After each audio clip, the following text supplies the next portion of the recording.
All the people in Chamber Toastmasters know that I've been an engineer and now I'm a chiropractic physician.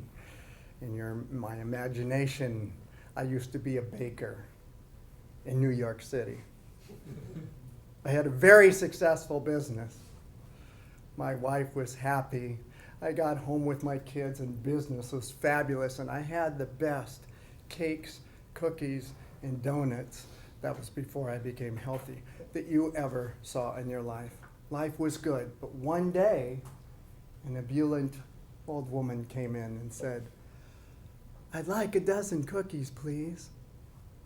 I counted out her 12 cookies that looked just like St. Nicholas, and I gave them to her, and she says, "I asked for a dozen cookies."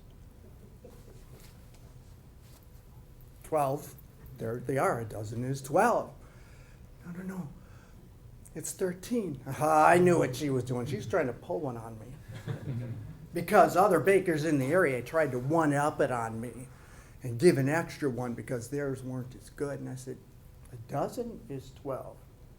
Take it or leave it." She frowned and she left the room. Everything changed after that. All of a sudden, cakes got stolen from my store window. My breads became hard and difficult to cut, and the cookies would not take their beautiful shape. I knew what it was. That old woman had put a curse on me, and I was angry. She came in the next week, and she says, "I'd like a dozen cookies, please." I said, "Listen, you really screwed me up. You know what you did to me and my family by putting that curse on me? A dozen is 12. Here they are." She looked at the strange-shaped cookies and said, "Thank you," and went out the door. Then the breads became too fluffy, and you cut them and they full of holes and falling apart. And the cookies tasted cruddy, and the donuts wouldn't be round. And now my family started to suffer because people said, this is not what it used to be. This isn't what it used to be. She came in again, and my utter rage was obvious. And I said, "Who do you think you are coming in here and destroying my life? My kids don't get groceries today because of you." Her face fell and she walked out the door.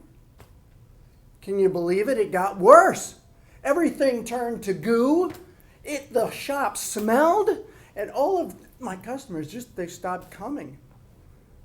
Of course, Facebook wasn't alive back then, but they would have posted how horrible the place was. Well, I was desperate. I stopped at church on the way home, and I'm asking the Lord, what is going on? And I suddenly had a vision of a guy. He looked like a bishop in red. He looked just like those St. Nicholas cookies that I used to bake so well. And he says to me, "Would one extra cookie really destroy your family?"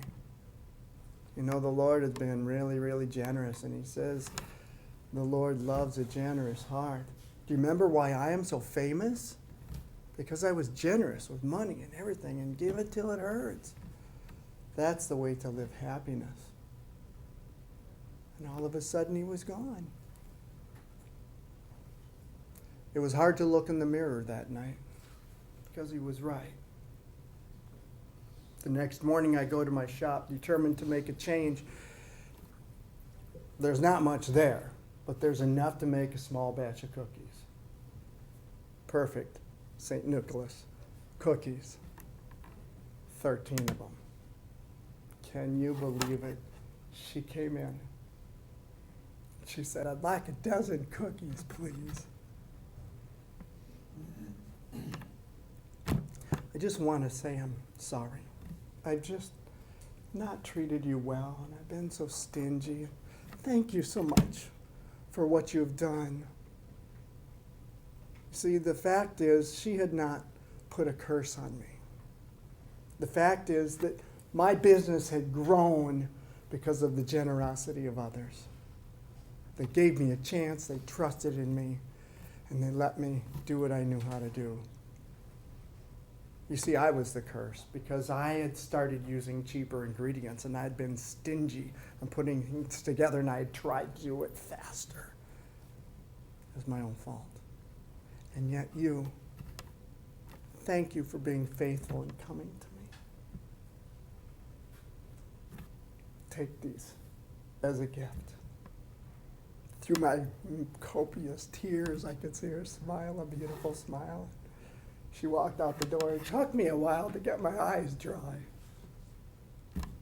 There on the counter was a $100 bill. Mr. Toastmaster.